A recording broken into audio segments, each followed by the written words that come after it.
बड़ी खबर आ रही है। यूपी के महाराजगंज से सांसद पंकज चौधरी मंत्री बनेंगे। अब इस बात की पुष्टि हो चुकी है। मिर्जापुर से अपना दल की सांसद अनुप्रिया पटेल मंत्री बनेगी। आगरा से सांसद एसपी सिंह बघेल भी कैबिनेट में शामिल होंगे। बारी बारी से वो सभी नाम हम आपके सामने रख रहे हैं। जालौन से सांसद भानु प्रताप सिंह वर्मा भी शपथ लेंगे। यूपी के महाराजगंज से सांसद पंकज चौधरी भी अब मोदी मंत्रिमंडल का हिस्सा होंगे। तो यूपी से वो कौन से 7 नाम हैं वो भी बारी बारी से हम आपके सामने रख रहे हैं। मोहनलालगंज से सांसद कौशल किशोर भी अब मंत्री बनने वाले हैं। यूपी राज्यसभा सांसद बनवारी लाल वर्मा भी शपथ लेंगे। सांसद अजय मिश्रा लखीमपुर खीरी से सांसद हैं, वो भी अब मोदी मंत्रिमंडल का हिस्सा होंगे। राज्यसभा सांसद हरदीप पुरी का प्रमोशन हो रहा है, वो भी यूपी से राज्यसभा सांसद हैं। और उत्तराखंड के नैनीताल से सांसद अजय भट्ट भी मंत्री पद की शपथ लेंगे। तो 43 मंत्रियों में उत्तर प्रदेश और उत्तराखंड से जो 8 नाम हैं वो हम आपके सामने रख रहे हैं, जिनको आज मोदी मंत्रिमंडल में शामिल किया जा रहा है। शाम 6 बजे ये 8 नाम आपको शपथ लेते हुए नजर आएंगे। मोदी मंत्रिमंडल का जो विस्तार हो रहा है उसमें उत्तर प्रदेश पर खासा फोकस किया गया है। यूपी से 7 चेहरों को मंत्रिमंडल में शामिल किया गया है। तो सबसे पहले तो न्यूज़ 18 की तरफ से आपको थैंक यू। नई जिम्मेदारियां मिल रही हैं, पूरी तरीके से तैयार हैं निभाने के लिए? माननीय प्रधानमंत्री जी और संगठन जो भी नई जिम्मेदारी देगा तो अपनी यथाशक्ति उसको पूरा करने का प्रयास करेंगे, मन से, वचन से, कर्म से। विपक्ष कह रहा है कि उत्तर प्रदेश में अभी बस चुनाव नज़दीक आने वाले हैं, तो उसको लेकर जातीय समीकरण के आधार पर ये जो नेताओं को दिया गया है कैबिनेट विस्तार में जगह, उसको लेकर दिया गया। हर 6 महीने में किसी न किसी राज्य में चुनाव होता है।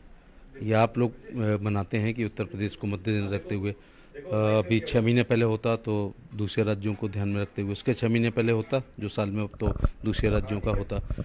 तो कभी न कभी राज्यसभाओं के चुनाव, उपचुनाव, विभिन्न सूबों के चुनाव, स्थानीय निकाय के चुनाव, पंचायत के चुनाव, ये चुनाव तो चलते ही रहते हैं। तो इतने सूबों का ये अपना देश है कि हर साल में 4-5 राज्यों के चुनाव हो जाते हैं। उसके पूर्व जो भी बात होती है तो आप लोग उसको चुनाव को मद्देनजर रखते हैं। सर, मंत्री बनने के बाद उत्तर प्रदेश की अगर मैं बात करूं तो किस तरीके से प्राथमिकताएं रहेंगी आपकी? प्रधानमंत्री की लोक कल्याणकारी योजनाएं स्वयं में जनता की प्राथमिकताएं हैं। उत्तर प्रदेश के मुख्यमंत्री की जो उत्तर प्रदेश की विकास योजना है सब मिला करके चुनाव में जाया जाता है। शुक्रिया न्यूज़ 18 से बात करने के लिए। कैमरा पर्सन अनिल के साथ प्रीति श्रीवास्तव, न्यूज़ 18 दिल्ली। एसपी सिंह बघेल को सुन रहे थे आप, जिन्होंने कहा कि सरकार की तरफ से जो भी जिम्मेदारी दी जाएगी उसका वो निर्वहन करेंगे। इससे पहले उनसे सवाल किया गया कि चूंकि 2022 में यूपी में चुनाव होना है विधानसभा का, क्या इस वजह से यूपी को खासा प्रतिनिधित्व दिया जा रहा है। इस पर उन्होंने कहा कि कभी न कभी कहीं न कहीं चुनाव होता रहता है, इस बात को इससे जोड़कर नहीं देखना चाहिए। ये मंत्रिमंडल का पहला विस्तार हो रहा है, ऐसे में कोशिश यही की जा रही है कि गवर्नेंस को और बेहतर किया जा सके और बेहतर तरीके से योजनाओं को जमीन पर उतारा जा सके, आम जनमानस को उसका फायदा मिल पाए। इन्हीं तमाम बातों को ध्यान में रखते हुए मंत्रिमंडल का विस्तार किया जा रहा है। लेकिन एक बार फिर से वो सारे नाम देखिए जो कि यूपी और उत्तराखंड से आते हैं और मोदी मंत्रिमंडल का हिस्सा बनने जा रहे हैं। वो लिस्ट भी न्यूज़ 18 के पास है 43 नामों की, जो आज आपको शपथ लेते हुए नजर आएंगे। जालौन से सांसद भानु प्रताप सिंह है, उनको भी मंत्रिमंडल में शामिल किया गया है। यूपी के महाराजगंज से पंकज चौधरी हैं, 6 बार से सांसद हैं, उनको भी शामिल किया गया है। बनवारी लाल वर्मा भी शपथ लेंगे आज शाम 6 बजे। लखीमपुर खीरी से सांसद अजय मिश्रा हैं, वो भी अब मोदी मंत्रिमंडल का हिस्सा होंगे। यूपी से राज्यसभा सांसद हरदीप पुरी का भी प्रमोशन हो रहा है, उनको भी आज यहाँ पर आप शपथ लेते हुए देख पाएंगे। पवन गौड़ लगातार हमारे साथ बने हुए हैं। पवन, अब मुश्किल से 1.5 घंटे का समय बचा हुआ है, किस तरीके की हलचल, कैसा उत्साह, कैसी उमंग अब आप देख पा रहे हैं, क्या तैयारियां वहां पर चल रही हैं? क्योंकि वो नाम भी अब सामने आ गए हैं, 43 लोगों की लिस्ट भी न्यूज़ 18 के पास आ चुकी है।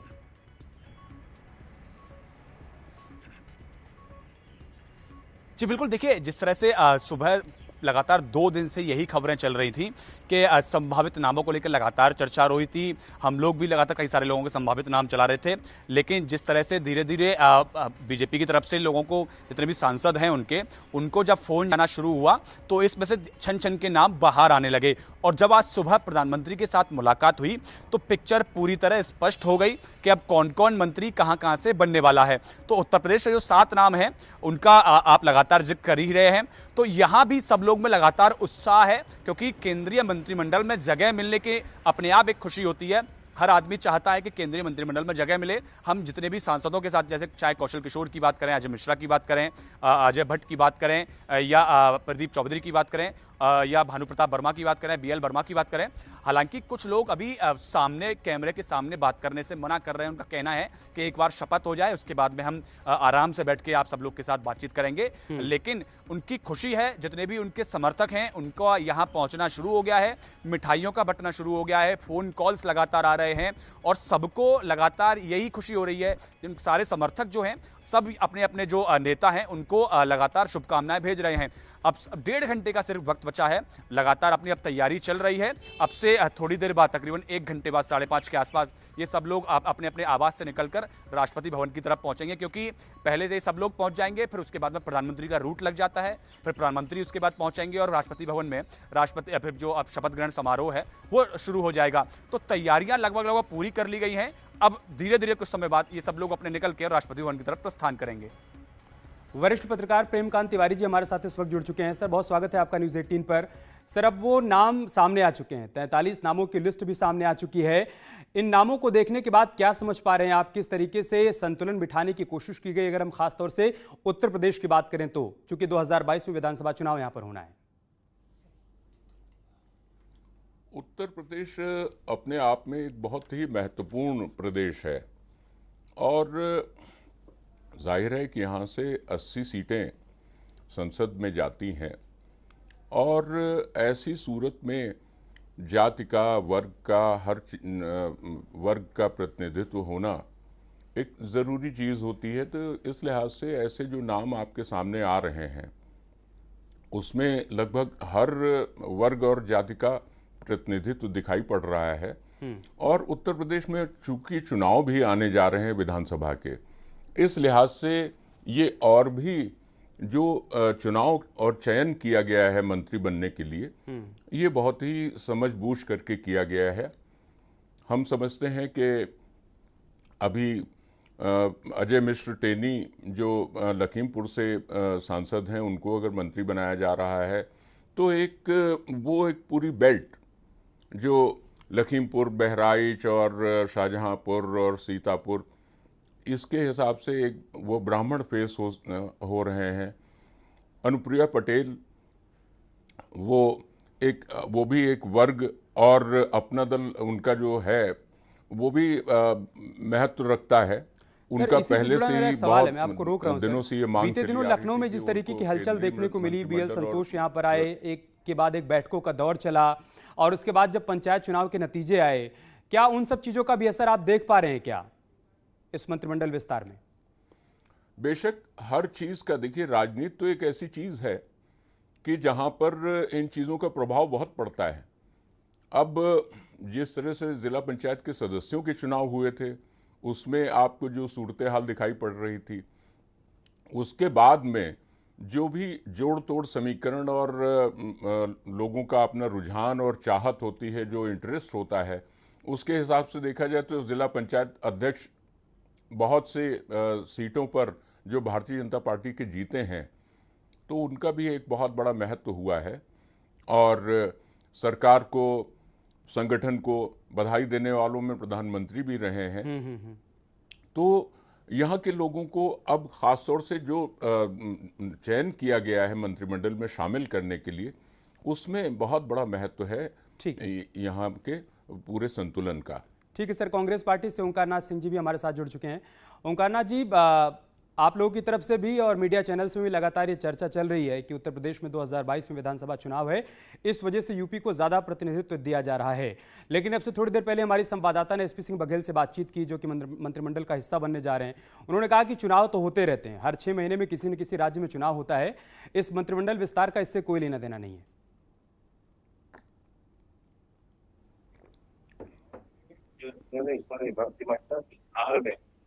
हमें किसी को भी कोई अधिकार नहीं होता, तो ये प्रधानमंत्री का, और प्रधानमंत्री जिसको चाहे उसको ले सकते हैं।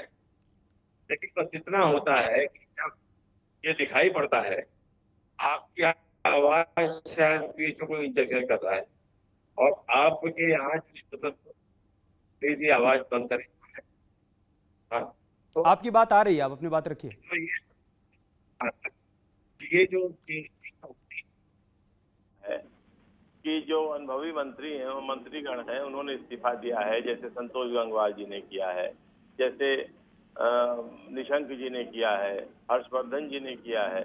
तो एक बात ये समझ में नहीं आई कि हर्षवर्धन और निशंक जी, ये दो लोगों का तो मुझको एक चीज समझ में नहीं आ रहा है कि एक प्रदेश के मुख्यमंत्री रहे हैं, इसका मतलब सीधा सीधा ये लगता है कि प्रधानमंत्री जी न तो स्वास्थ्य मंत्रालय से प्रसन्न थे और न ही एचआरडी मिनिस्ट्री से प्रसन्न थे।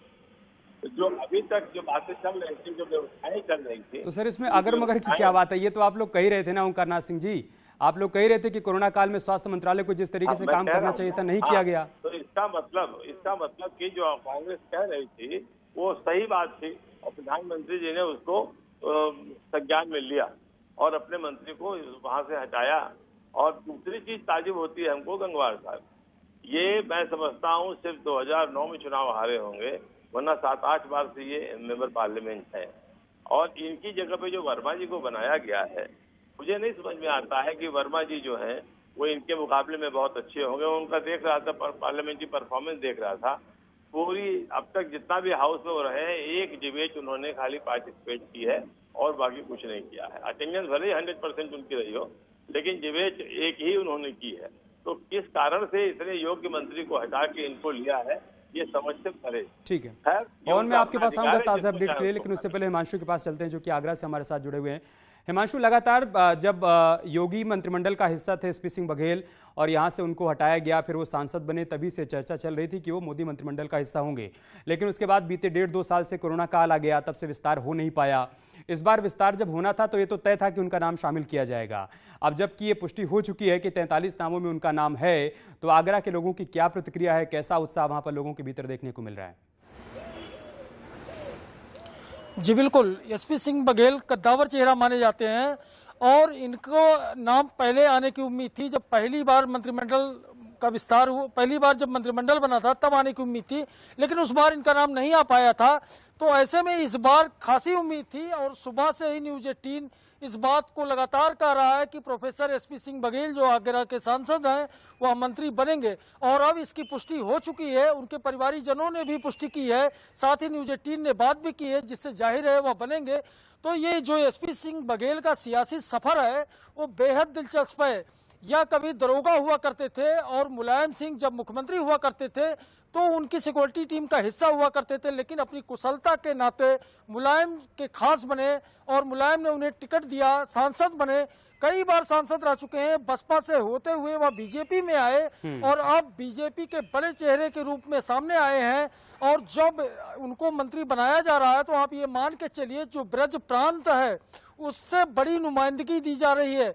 चूंकि एसपी सिंह बघेल फिरोजाबाद जनपद जो बगल का है वहां की टुंडला सीट से विधायक होकर के उत्तर प्रदेश सरकार में मंत्री थे, तो आगरा का जब आगरा का वो प्रतिनिधित्व करेंगे तो फिरोजाबाद भी सज जाएगा और यहाँ से 50 किलोमीटर तो जो कान्हा की जन्मस्थली है मथुरा, वहां के भी असर पड़ेगा इसका।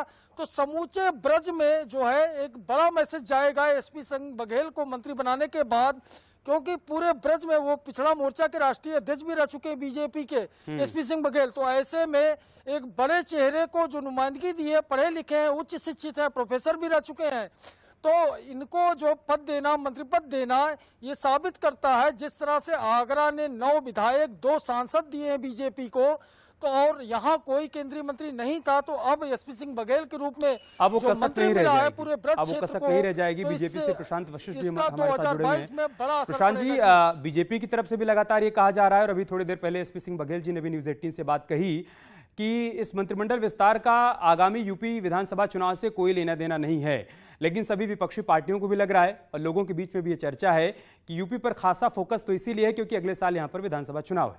आपकी प्रतिक्रिया? देखिए, चुनाव के लिए भारतीय जनता पार्टी निरंतर विकास कर रही है। बहुत बड़ा परिवर्तन आया है, ये सारा देश जानता है। चुनाव के लिए ये प्रक्रिया नहीं है।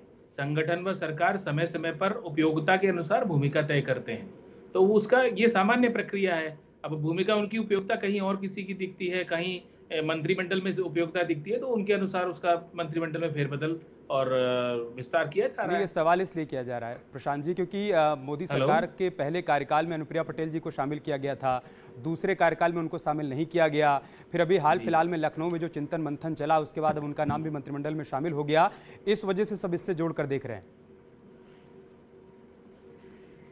जी नहीं, तो मैंने आपको स्थिति स्पष्ट की है ना कि देखिए, मोदी जी का विजन रहा है कि योग्यता को अवसर सुनिश्चित कराने का विजन उनका रहा है, और हमारे पास हर जाति से, हर वर्ग से एक योग्य नेता हैं। उनकी योग्यता का उपयोग राष्ट्र के निर्माण में हो सके, ये चिंतन है और कुछ नहीं। ठीक है। हीरालाल यादव जी हमारे साथ जुड़ चुके हैं, समाजवादी पार्टी के नेता हैं। हीरालाल यादव जी, आप लोग की शिकायत हुआ करती थी कि यूपी से इतने सांसद दिए हैं भारतीय जनता पार्टी को, लेकिन उस तरीके का प्रतिनिधित्व उत्तर प्रदेश को मिल नहीं रहा है। अब वो जो आप लोगों की तकलीफ थी, जो आप लोगों की शिकायत थी, वो दूर हो गई? सबसे पहले तो बहुत बहुत बधाई देता हूं जिन्हें भी मंत्री बनाया जा रहा है अमित जी, और आपसे एक बात पूछना चाहता हूं कि आज से पहले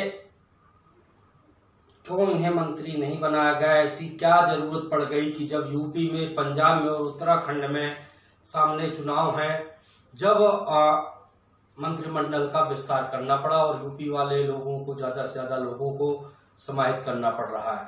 अनुप्रिया पटेल जी में क्या ऐसी अच्छाई थी जो बीच में गायब हो गई, और आज फिर जब यूपी में दोबारा से चुनाव होने जा रहे हैं तो ऐसी क्या अच्छाई फिर से नजर आने लगी कि उन्हें फिर से मंत्रिमंडल में हिस्सा बनाना पड़ा? मुझे लगता है मुझसे बेहतर इसका जवाब प्रशांत जी देंगे। प्रशांत जी, हीरालाल यादव जी का सवाल आपने सुनी लिया। वो कह रहे हैं कि अब यूपी चुनाव से ठीक पहले आप मंत्रिमंडल का विस्तार कर रहे हैं, तो फिर क्या जरूरत ऐसी आन पड़ी थी?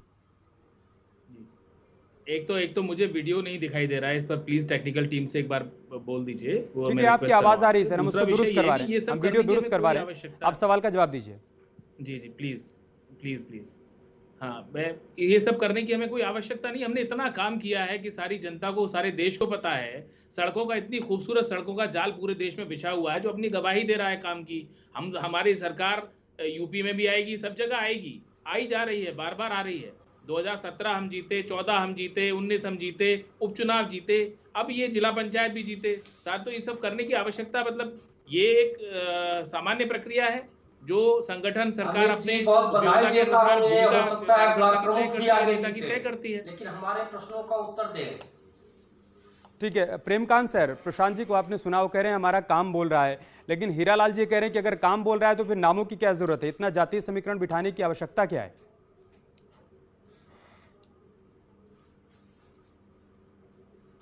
हो एक बात यह है कि ये जो भी सत्तारूढ़ दल होता है,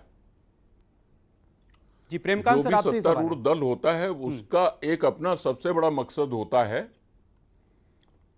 कि अपने एजेंडे को आगे चलाना, और अपने एजेंडे को आगे चलाने में एक सबसे बड़ी बात जो होती है कि अगर कुछ मंत्रियों से इस्तीफा दिलाया गया और कुछ नए चेहरों को लाया गया, एक ये संदेश बहुत बड़ा जाता है कि काम अच्छे से करना है, काम ऐसा करना है कि जो जनता को भी दिखे और जो नेतृत्व को भी समझ में आए कि हाँ, ये हमारा मंत्री काम कर रहा है।